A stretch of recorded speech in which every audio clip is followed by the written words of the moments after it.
Salut tout le monde, ici Abdul Malik de la chaîne Série Science. Nous allons traiter un exercice sur base dynamique entre le point de contact entre deux billes.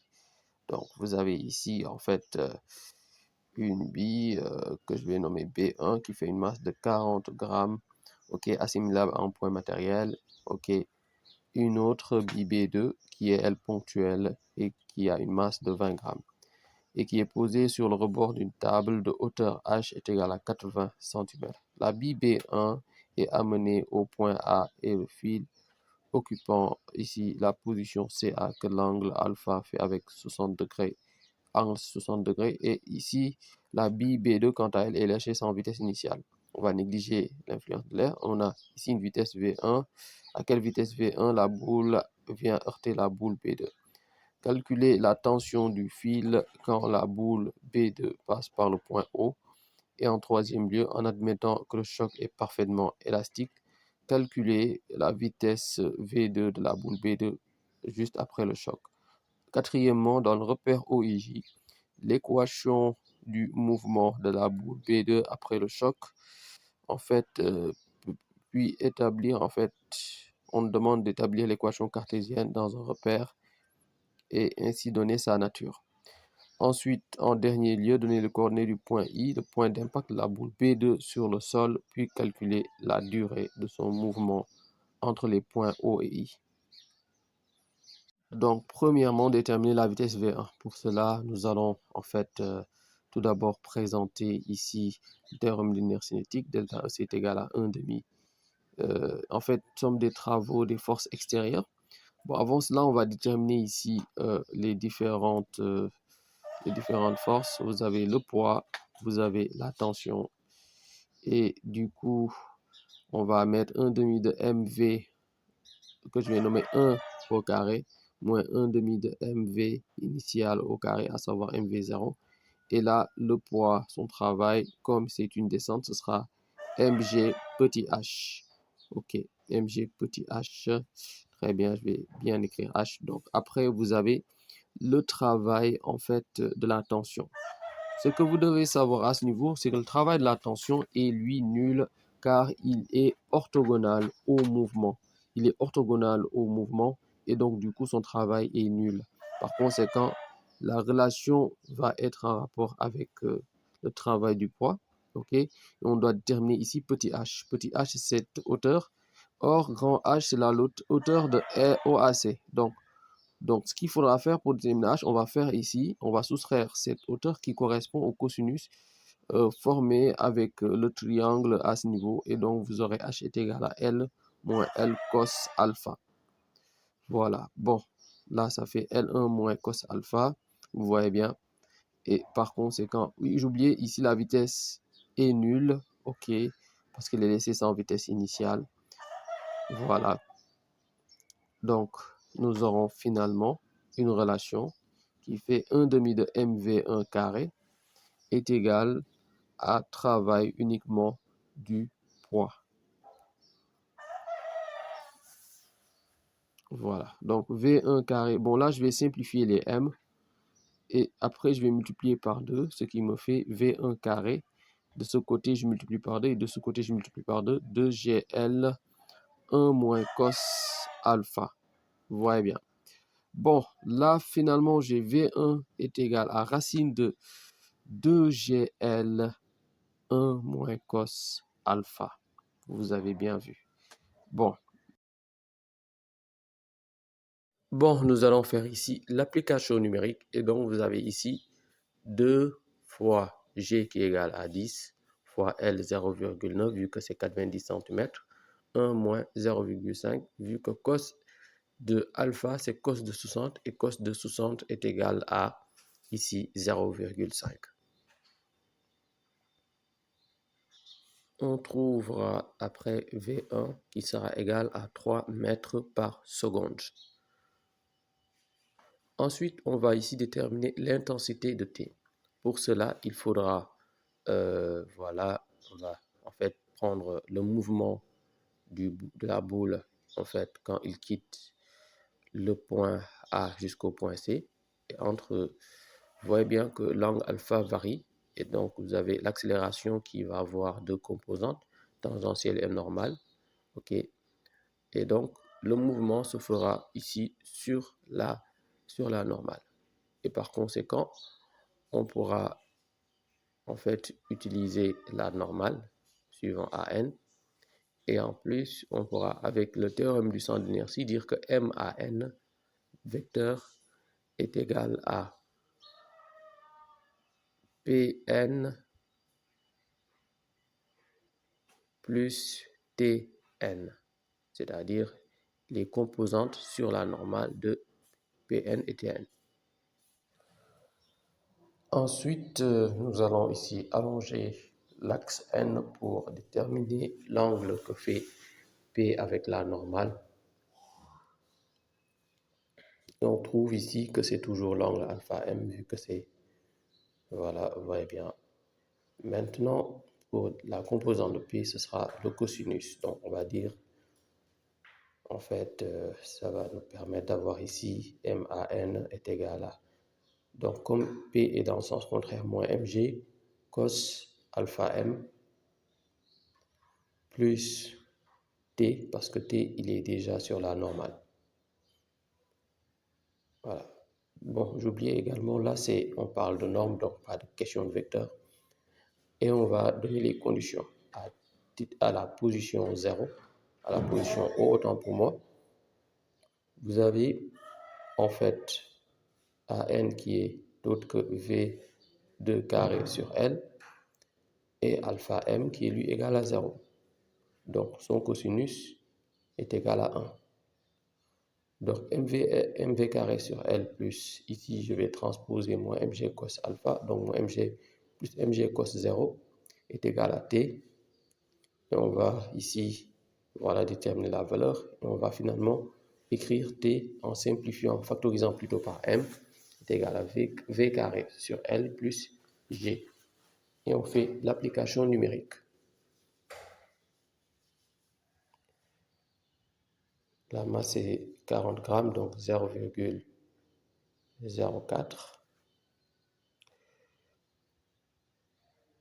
Facteur de V qui est égal ici à 3, donc 3 au carré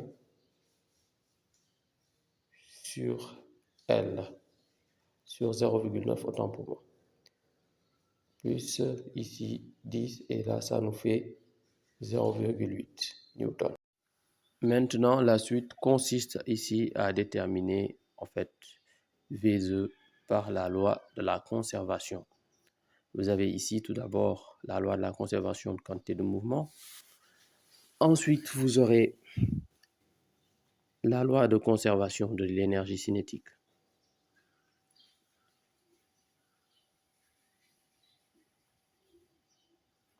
On va sans plus tarder directement déterminer la première loi. On va nommer tout d'abord les quantités de mouvement. P1 qui va constituer la quantité de mouvement en fait de la B1 avant choc et P2, P1' qui va lui constituer la quantité de mouvement de la BB1 cette fois-ci après choc. Ensuite, vous aurez ici P2 que je vais nommer P2,0 qui constitue quant à lui la quantité de mouvement de la BB2, là c'est avant le choc, et P2 qui va lui constituer, qui va plutôt être la quantité de mouvement de la BB2 ici, mais après le choc. Du coup, on va établir la relation, la conservation de la quantité de mouvement, et on aura ici P1 plus P2,0 est égal à P1' plus P2. Bon, ce qui nous donne ici M1 V1.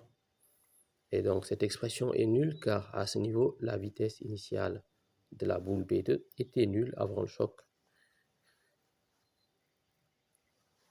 Et ce qui nous donne directement M1 V1' plus M2 V2.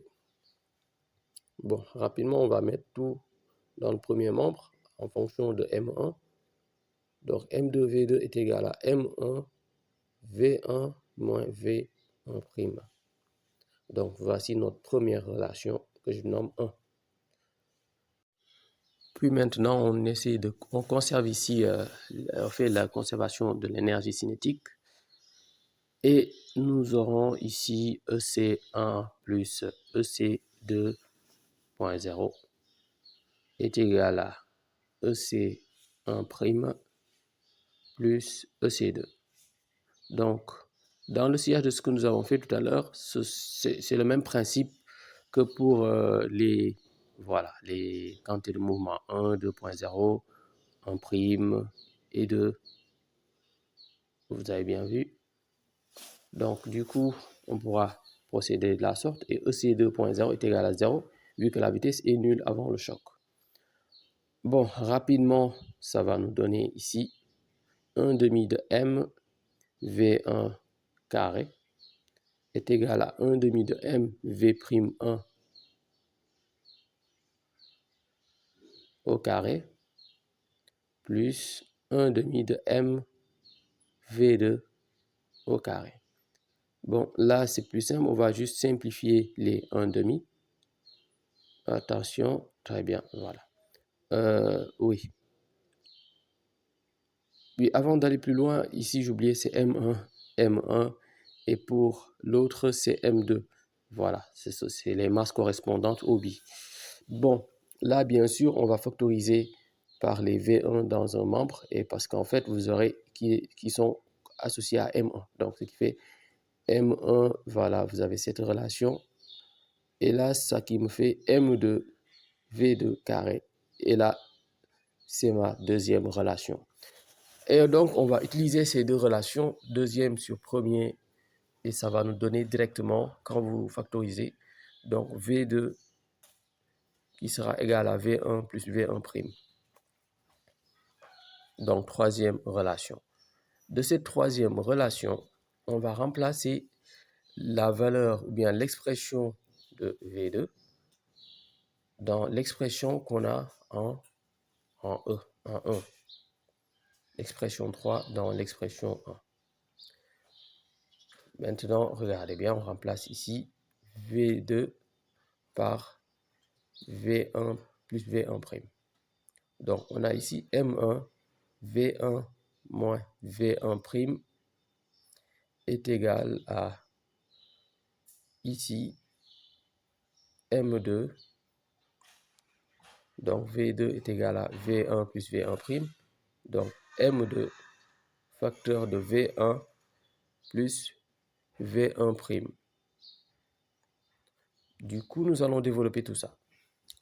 On a M1 V1 moins M1 V1' est égal à M2 V1 plus M2 V1'. Bon, on va mettre ensemble les éléments associés à V1 dans le premier membre. Donc, je déplace M2 V1 qui va faire moins M2 V1. De l'autre côté, j'ai M2 V1' et moins M1 V1' qui était dans le premier membre va donner M1 plus M1 V1'. Donc là, c'est très simple. On va juste factoriser de gauche à droite par V1 et V1'. Donc, ce qui me fait M1 V1 moins M2. M1, voilà, facteur de V1. Et là, j'ai M2, M1 plus M2, facteur de V1'. Ce que je vais faire maintenant, c'est de simplifier, de factoriser et déterminer V1' en expression de V1. Donc, j'aurai M1 moins M2 V1, facteur de V1, sur M1 plus M2. Or, on sait que V2 est égal à V1 plus V1'. Et donc, je n'ai juste qu'à ajouter V1 à l'expression de V1'. Ce qui fait M1 moins M2 V1 sur M1 plus M2 facteur ici de V1 plus V1.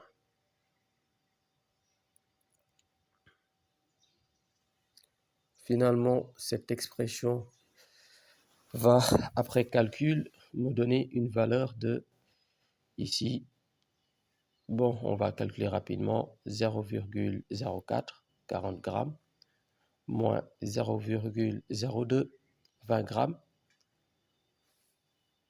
sur 0,04, plus 0,02, facteur de V1 qui est égal à 3, plus 3. Et la valeur ici est 4 mètres par seconde.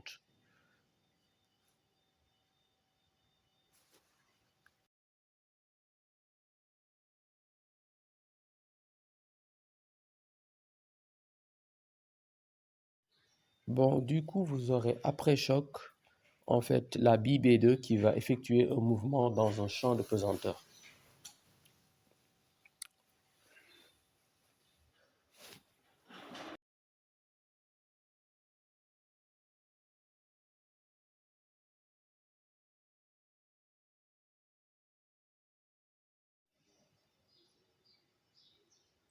Donc, on va ici définir, suivant le mouvement, les équations horaires.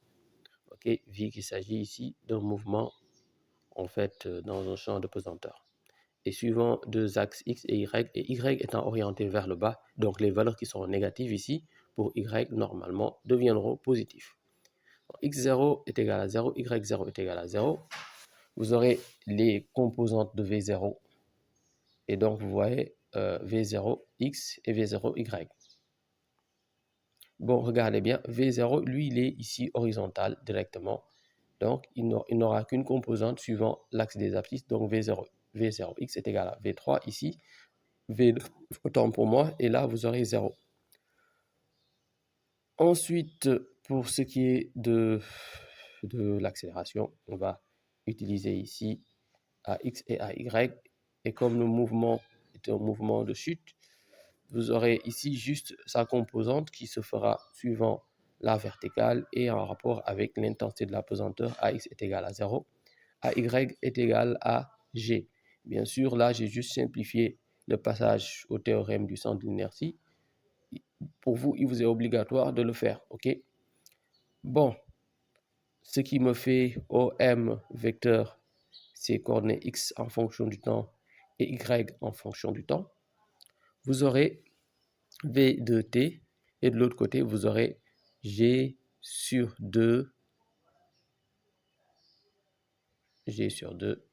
T carré. Donc, on va remplacer T dans l'expression qu'on a par rapport à X pour avoir Y en fonction de X. Donc, dans la première expression ici, vous aurez donc T, X est égal à V de T, donc T est égal à X sur V2.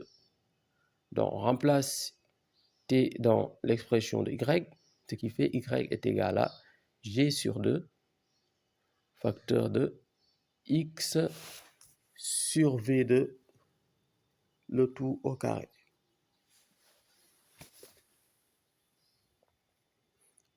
Cette expression peut aussi s'écrire finalement G sur 2 X carré sur 2V2 carré. Voici l'expression au final. Et là, c'est l'équation d'une parabole, qui est l'équation cartésienne, l'équation d'une parabole. Du coup, on va déterminer ici les composantes de I, point d'impact, et déjà on voit bien que Y, c'est H. Y de I, c'est H, ok. Donc, on va ici désigner I avec X, I et YI. YI, c'est H, et XI, on ne le connaît pas. Pour déterminer XI, on passe par cette relation. En fait, comme que Y est égal à H, on pourra déterminer X. Donc, ce qui fait, en déplaçant 2V2 carré, on multiplie par H, qu'on divise par G. Bon, rapidement, ça nous permet d'avoir X en disant que X est égal à racine carrée de 2V2 carré fois H sur G. Voilà ce qu'il en est. On fait l'application numérique et on a X est égal à 2 fois V2 qui est 4. C'est la boule B2, donc je pense c'est 4. Oui, c'est 4, c'est 4, c'est 4, oui. Donc fois H qui est égal ici à 0,8 sur G qui n'est autre que 10. On fait le calcul. Bon, on trouve normalement 2,56. Donc on a 32 fois 0,25,6 divisé par 10, donc 2,56. Et racine de 2,56, ce qui nous donne ici, une valeur de 1,6 mètres. Donc les coordonnées de I seront X qui correspond à 1,6 et Y qui va correspondre à 0,8. C'était tout. Bon, on a fini la vidéo. Donc, si elle vous a plu, n'hésitez pas à laisser un petit like et à partager à vos camarades.